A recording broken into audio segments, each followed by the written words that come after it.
Part 2, Capture, Chapter 3. Lindy was tearful. I hated those things. I don't like it when I get scared.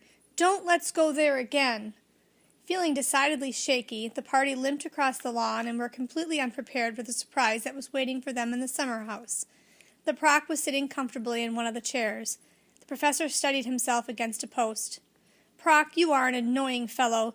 You turn up at the most inconvenient times. He sank into a chair, breathing heavily. It was the first time the boys had ever seen the Proc, and they gazed at him apprehensively. Lindy stepped forward and said in an angry voice, You know, you're a very nasty man. You made us horribly frightened, and that's not fair. You just apologize. The Proc nonchalantly crossed one long leg over the other. Don't blame me, little girl. The professor knew what to expect. It's his fault for getting you into a situation like that. It's not his fault, and stop calling me little girl. My name is Lindy. The Proc rose, eyes glittering with anger. I came here to give you a warning. If you persist in this adventure, then the Sidewinders are just a beginning. Give up this foolish idea of seeing the Whangdoodle, or it will be the worse for you all. The professor said quickly, Proc, you have said enough. Anything else should be said to me personally and not in front of the children. No, I intend them to hear this. They are the only ones who can prevent you from continuing this mad scheme. The Proc pulled the golden yo-yo from his pocket. It bounced and danced violently in front of the boys. Put that thing away! The professor spoke in such a sharp voice that the children jumped. You have delivered your warning now. Please go. The Proc moved to the doorway in a single, sinuous movement.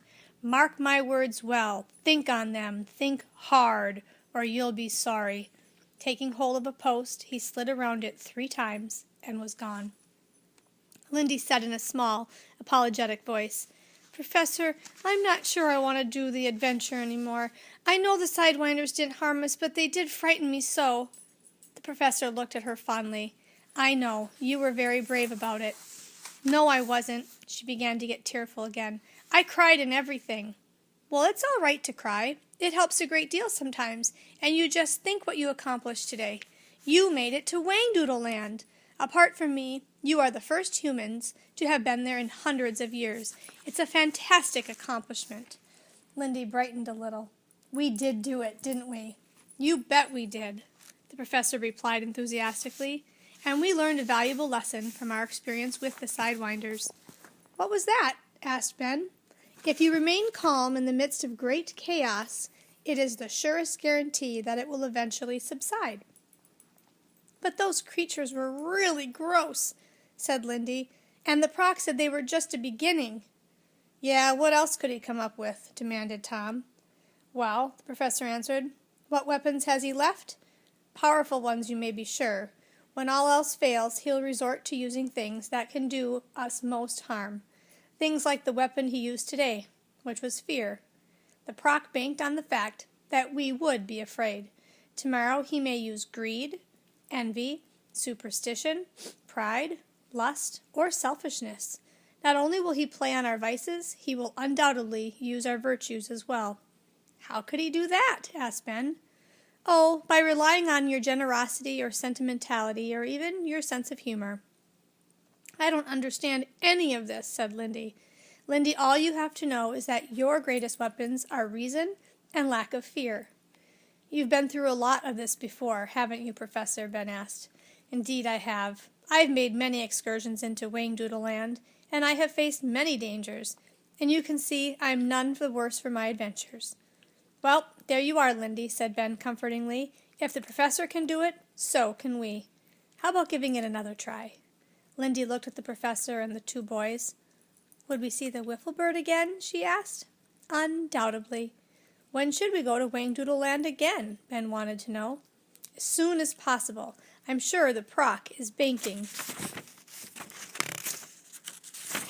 on the fact that we have been thoroughly scared. He won't be expecting us to try anything right away. That gives us a great advantage. Won't he know we're there? Said Lindy fearfully. I doubt it. Don't forget, he has a lot to do just being Prime Minister. I'm certain he only knows where we are when he has time to check. Like he did with me, said Lindy, remembering her walk home from school. Precisely. Now, the best remedy for a bad scare is to turn right around and face whatever frightened you. So are you game for another attempt tomorrow? Yes, said Ben. Yes, said Tom. Okay, said Lindy. Bravo! The professor beamed. I have 3 of the bravest friends in the world. I am tremendously proud of you. Give me your scrappy caps. I don't want you wandering around with those on your heads. Go home now. Sleep well. Don't be afraid. I will see you early tomorrow. The children wondered how on earth they were going to face their parents. How would they stop themselves from talking about their fantastic adventure? To their surprise, it turned out to be much easier than they anticipated. When they arrived home, they found their mother packing suitcases for the visit to Grandma. Mr. Potter was busy making last-minute phone calls. Ethel was preparing dinner, and nobody paid any particular attention to the children. I want you to start dinner without us, Mrs. Potter said. Daddy and I still have lots to do. What time do you go, Mummy? Lindy wanted to know. We're leaving tomorrow morning, and we'll be back a week from Sunday. Did you tell Ethel that we'd be visiting the professor? Tom asked. Mrs. Potter smiled. You and your professor, that's all you talk about these days. Yes, I did speak to Ethel, and it's perfectly all right. The children went downstairs to dinner. They were not very hungry, and they toyed with their food as they talked quietly together. Mrs. Potter would have been very surprised had she been able to hear the conversation. The children went over every detail of their amazing visit to Whangdoodleland. They talked about the terrible sidewinders, the oily Prock, and the beautiful Whifflebird. They thought with pleasure of the beautiful flowers and trees and the incredible singing river. Uppermost in their minds was the fact that tomorrow was the beginning of their school holiday, and they were going to visit Whangdoodleland again. Each child wondered what fresh adventures the day would bring.